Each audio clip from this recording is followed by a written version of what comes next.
ایک مرتبہ ایک صحابی اپنی آخری سانسیں لے رہے تھے لیکن ان سے کلمہ نہیں پڑھا جا رہا تھا۔ وہ لاکھ کوشش کر رہے تھے لیکن ان کے منہ سے، ان کی زبان سے کلمہ جاری نہیں ہو رہا تھا۔ ان کی بیوی اس چیز سے بہت زیادہ پریشان ہو گئی۔ نبی پاک صلی اللہ علیہ وآلہ وسلم کے ہاں پیغام بھجوایا کہ اے نبی، آئیے یہ معاملہ دیکھیں کہ ان کی سانس نکلنے والی ہے، یہ صحابی ہو کے کلمہ نہیں پڑھ پا رہے۔ نبی پاک صلی اللہ علیہ وآلہ وسلم پریشان ہوئے اور وہاں پر پہنچے، معاملہ دیکھا اور کہا کہ میں پڑھاتا ہوں، کلمہ پڑھو۔ نبی پاک صلی اللہ علیہ وآلہ وسلم کلمہ پڑھا رہے ہیں اور صحابی کلمہ پڑھ نہیں پا رہا۔ پڑھانے والا پڑھا رہا ہے، صحابی کہتا ہے کہ میں پڑھتا ہوں لیکن وہ پڑھ نہیں پاتا، جس پر نبی پاک صلی اللہ علیہ وآلہ وسلم اس صحابی سے پوچھتے ہیں کہ کیا تمہارے کوئی ماں باپ میں سے کوئی زندہ ہے؟ وہ صحابی کہتا ہے ہاں میری ماں زندہ ہے، جس پر اس کی بیوی سے کہا جاتا ہے کہ ان کی والدہ کو بلایا جائے۔ ان کی والدہ آتی ہیں اس صحابی کی، تو نبی پاک صلی اللہ علیہ وآلہ وسلم سے پوچھتے ہیں کہ مجھے بتاؤ کہ کہیں تم اپنے بیٹے سے ناراض تو نہیں ہو؟ اے علقمہ کی ماں، کیا تم اس سے ناراض تو نہیں ہو؟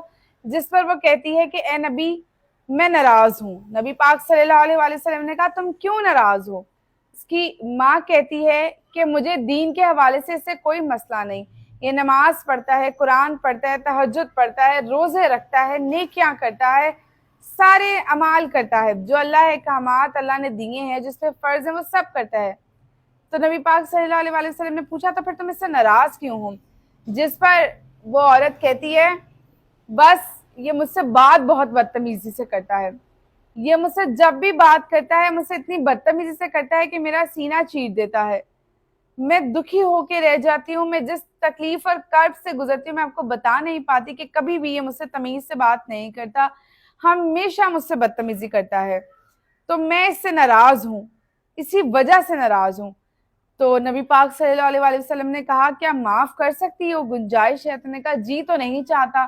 نبی پاک صلی اللہ علیہ وآلہ وسلم نے کہا کیا میں اس کو آگ میں جلا دوں؟ تو کیا پھر تم سے فرمائش کر سکتے ہیں، تم سے گزارش کر سکتے ہیں کہ اسے معاف کر دو؟ تو وہ عورت کہتی ہے میں اسے جلتا ہوا نہیں دیکھ سکتی، میں اپنی اولاد کو آگ میں نہیں دیکھ سکتی۔ نبی پاک صلی اللہ علیہ وآلہ وسلم کہتے ہیں کہ تم اسے آگ میں جلتا تو نہیں دیکھ پا رہی، لیکن جب اگر اس کی سانس نکل گئی، یہ مر گیا ابھی، تو یہ سیدھا پھر آگ میں ہی پھینکا جائے گا اپنے گناہ کی وجہ سے۔ تو تم کیا چاہتی ہو کہ یہ اللہ کی آگ میں جلتا ہی رہے ہمیشہ؟ تو اس کی ماں نے کہا کہ نہیں۔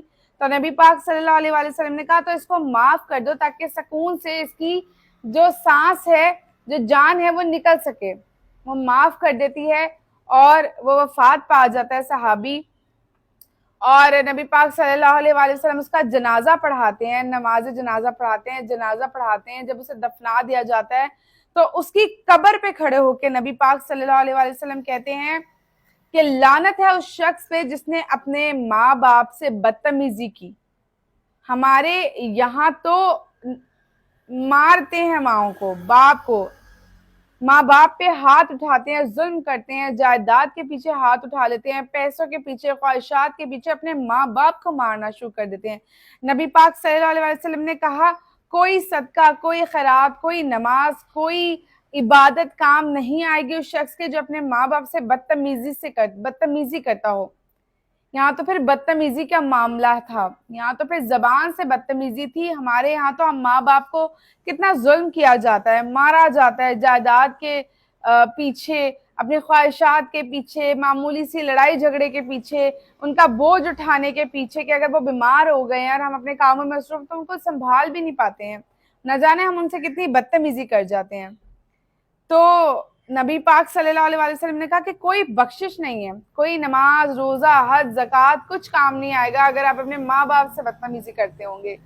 حالانکہ قرآن میں کہا گیا ہے کہ صحابی کو جنت میں جانے سے کوئی چیز نہیں روک سکتی، لیکن نبی پاک صلی اللہ علیہ وآلہ وسلم نے صحابی کی قبر پہ ہی کھڑے ہو کے یہ بات فرمائی کہ لعنت ہے اس شخص پہ جو اپنے ماں باپ کو ذلیل کرتا ہو، اس کا کوئی روزہ، زکوٰۃ، اس کا صدقہ، خیرات، اعمال، نیکیاں کچھ کام نہیں آئیں گے اگر وہ اپنے ماں باپ کی بے عزتی کرتا ہوگا، ماں باپ کے آگے زبان چلاتا ہوگا یا ماں باپ سے بدتمیزی کرتا ہوگا۔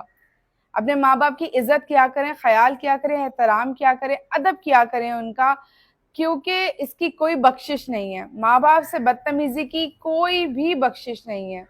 اس لیے اپنے آپ کو دوزخ کی آگ سے آپ نے اور اللہ کے عذاب سے خود ہی بچانا ہے.